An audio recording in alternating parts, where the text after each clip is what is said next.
మెదక్ జిల్లా చిలప్చేడ్ మండలం చిట్కులు గ్రామంలో రైతులు రహదారిపై ధర్నా నిర్వహించారు. యాసంగి కాలంలో పంటలు పండించి లారీలు రాక వర్షానికి భయపడి రైతులు విలువలాడుతున్నారు. సరైన సమయానికి ధాన్యం పోకపోవడంతో రైతులు ధర్నా నిర్వహించారు. జోగిపేట మెదక్ రహదారిపై గంటసేపు ధర్నా నిర్వహించారు. అనంతరం పోలీసులు వచ్చి రైతులకు సమాధానం చెప్పి ధర్నాను విరమింపజేశారు.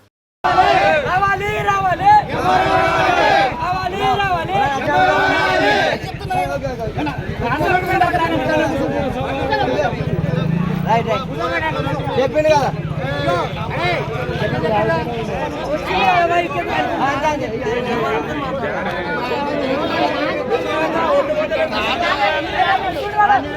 మరిన్ని అప్డేట్స్ కోసం మా ఛానల్ని సబ్స్క్రైబ్ చేయండి.